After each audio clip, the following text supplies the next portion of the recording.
Imagine you're a farmer. You walk your fields every morning, watching the sky, feeling the cracked earth beneath your feet. You've done everything right. But the one thing you can't control, the rain, has abandoned you. Your livelihood, your family's future, is drying up with every cloudless day. But what if you didn't have to pray for rain anymore? What if you could just buy it? This is the promise of a secretive multi-billion-dollar industry. And at its heart is one company, Weather Modification Inc, WMI.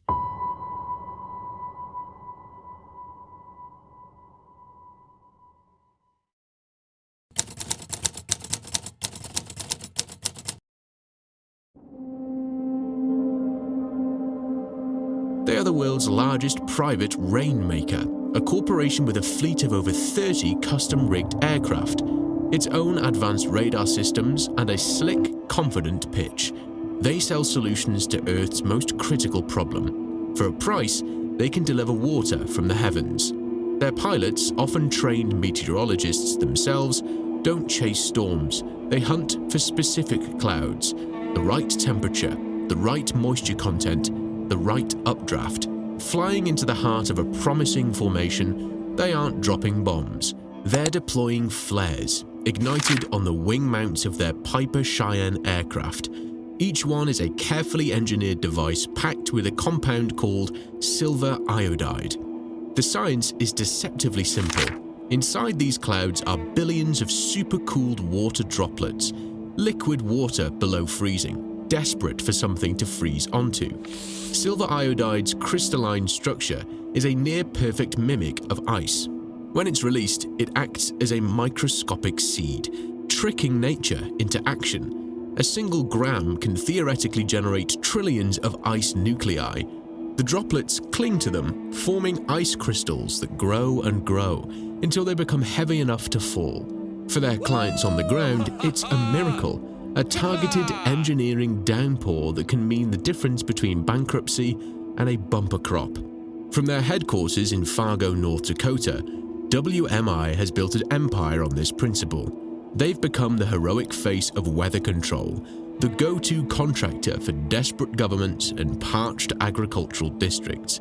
Their own data boasts a 10 to 15% increase in precipitation, a cost-effective tool they say brings stability to an unstable world. For decades, they operated quietly, a niche business serving American countries in the Great Plains and the Rockies. Their clients weren't just farmers, they were contracted by ski resorts in Colorado desperate to open by Thanksgiving, and by power companies in California looking to bolster mountain snowpack, the frozen reservoir that powers hydroelectric dams through the dry summer months. But as the climate crisis deepened, their client list went global.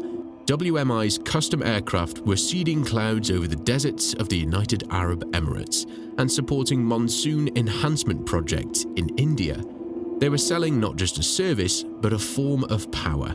The power to decide where and when the rain will fall. And that's where the heroic narrative begins to fray, because the atmosphere is a vast, interconnected system, a river that flows over all of us. If you force that river to empty its water over one valley, what's left for the people downstream?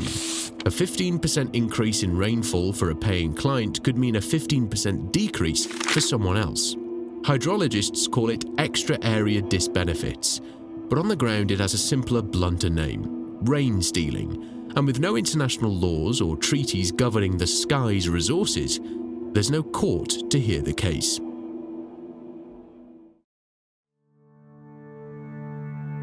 As WMI's contracts expanded, so did the whispers. Disputes between neighboring counties over stolen rain began to surface.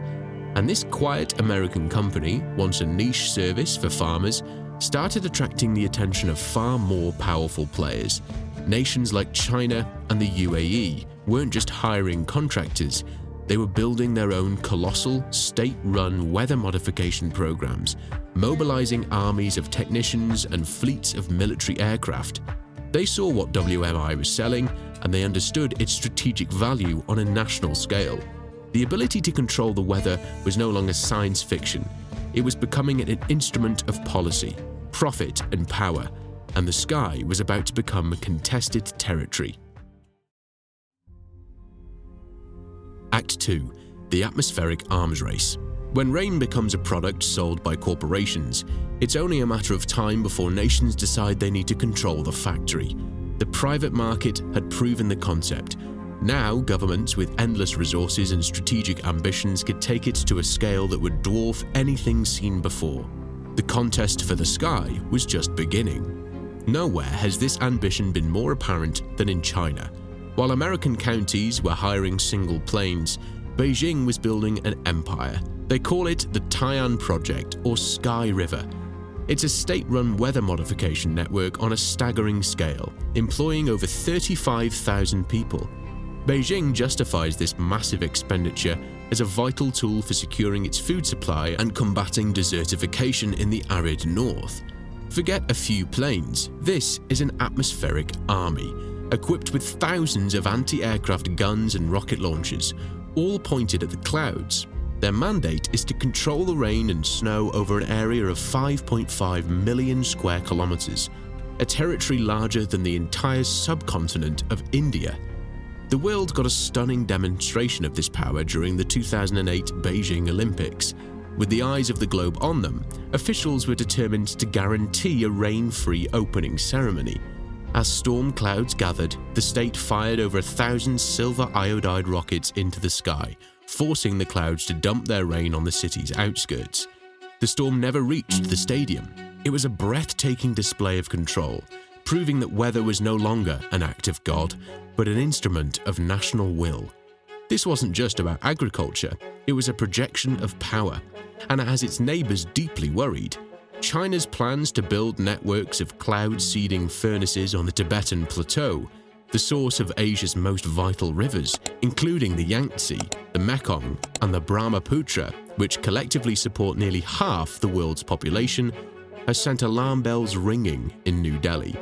Indian officials now fear that China could, in effect, turn off the tap, intercepting moisture from the Indian monsoon before it ever crosses the border.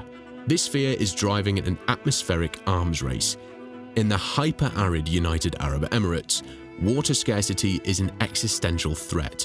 So the UAE has invested millions into one of the most aggressive rain enhancement programs on Earth. A dedicated fleet of aircraft is on permanent standby, flying hundreds of missions a year to squeeze every last drop of moisture from the desert sky.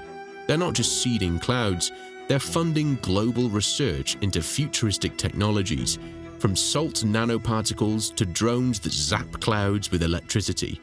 A technology designed to coax weather droplets to merge and grow heavy enough to fall, without introducing any foreign chemicals. For the UAE, engineering rain is a matter of national survival. The problem is, the atmosphere has no borders. A cloud seeded over one nation was on its way to another. This has created a new and dangerous geopolitical fault line. Within China itself, provincial governments have openly accused their neighbors of stealing their rain by overseeding clouds upstream. Atmospheric scientists have a name for this phenomenon: precipitation theft. What is a local squabble today is a blueprint for an international conflict tomorrow. When a downstream nation faces drought while an upstream rival enjoys engineered rainfall, who is to blame? There's no law, no treaty, no court you can appeal to when you believe another country has taken your water from the sky. This modern capability to use the atmosphere for strategic advantage is not new. It has a dark and secret history rooted in war.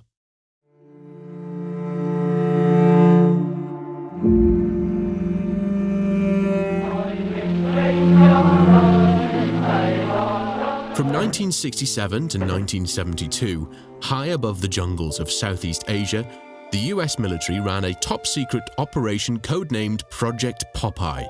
Air Force C-130s and Phantom jets flew over 2,000 cloud-seeding missions along the Ho Chi Minh Trail. Their goal? To weaponize the monsoon. By seeding clouds with silver iodide, they could intensify and prolong rainfall, in some areas extending the rainy season by more than 30 days, turning the crucial North Vietnamese supply route into an impassable sea of mud. The program's motto, declassified documents later revealed, was brutally simple: make mud, not war. Project Popeye was the original sin of weather warfare. It proved that the ultimate high ground was the sky itself, and that controlling the rain could be as effective as dropping a bomb. When the project was exposed, it caused international outrage, leading to a UN treaty banning environmental warfare. But that treaty left a massive loophole. It explicitly permits peaceful weather modification. A loophole large enough to fly an entire fleet of cloud-seeding planes through. And today, as nations build their atmospheric arsenals in the name of peace and prosperity, the chilling precedent of Project Popeye hangs in the air. The technology to turn rain itself into a weapon has been sitting on the shelf for over 50 years. Act 3. The unseen fallout. But you don't need a declared war to create casualties.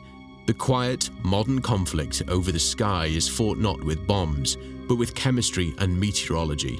And its collateral damage falls silently on communities who never knew a battle was being waged above their heads. The entire industry, from private contractors like WMI to state-run giants in China, is built on a single promise: control.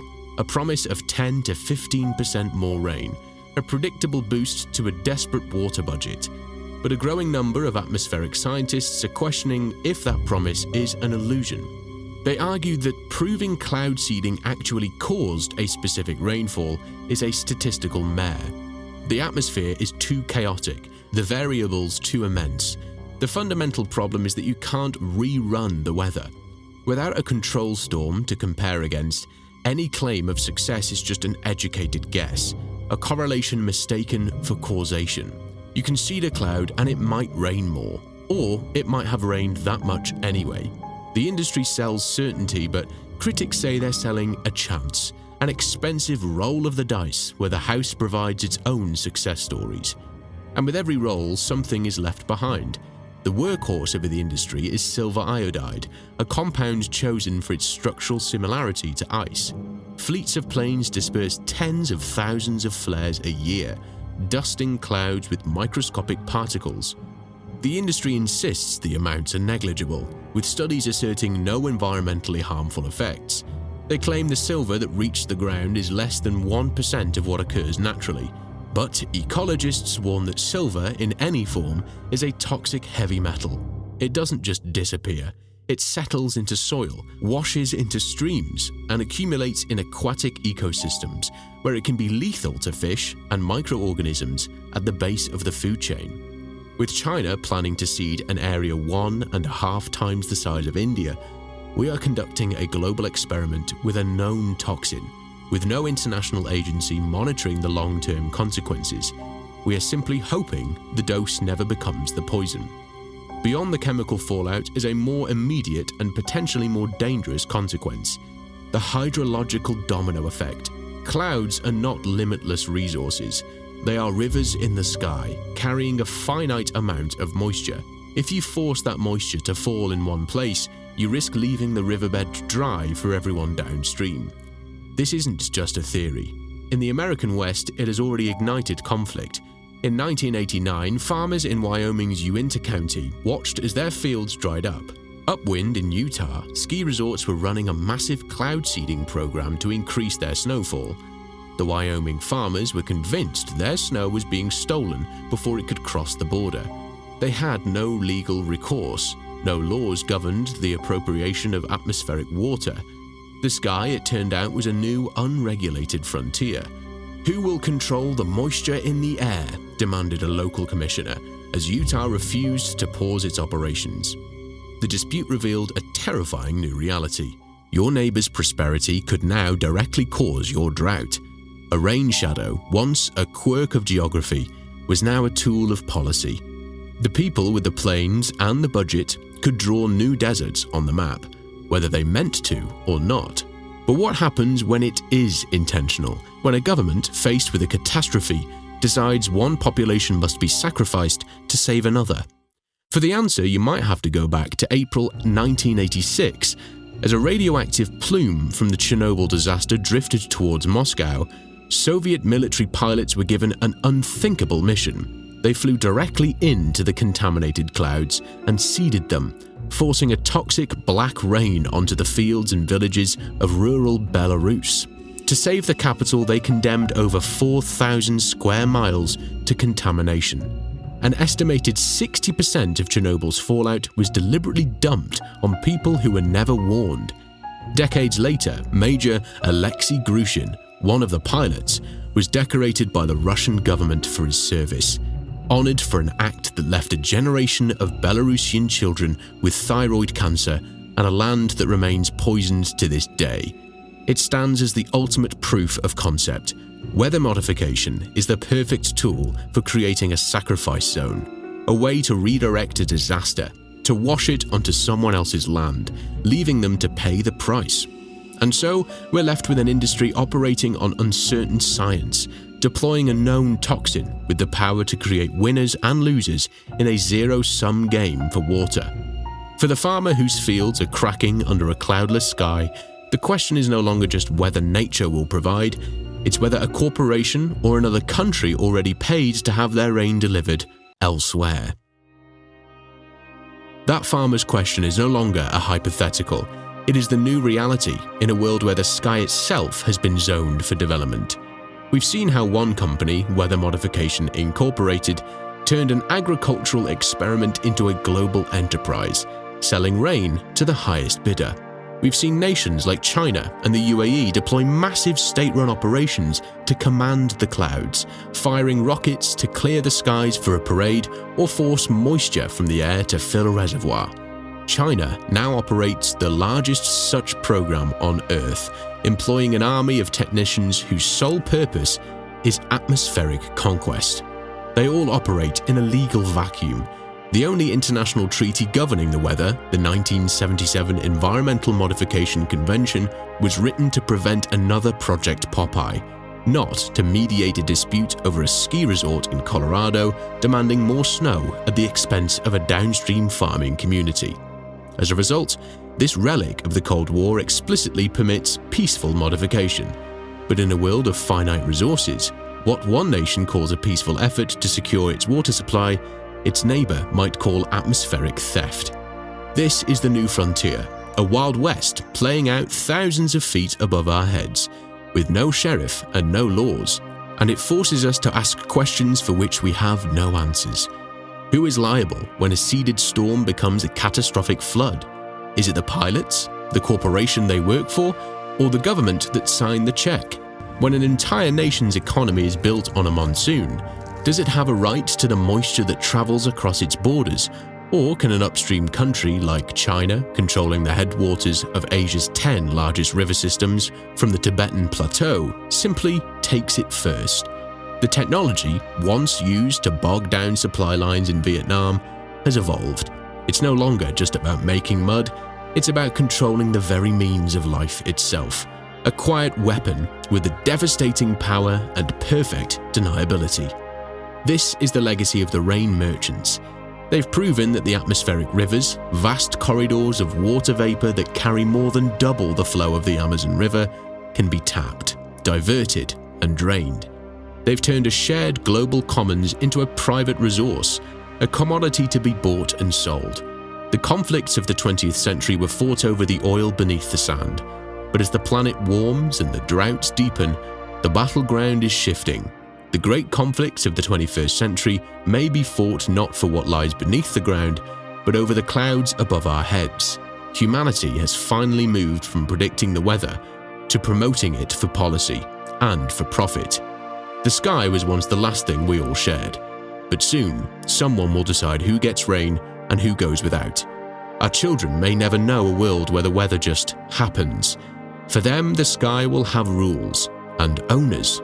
Exposing the truth behind powerful industries is what we do here at Generation Y. If you believe in pulling back the curtain on the systems that shape our world, from what's in your pet's bowl to the algorithms controlling your feed, then join us.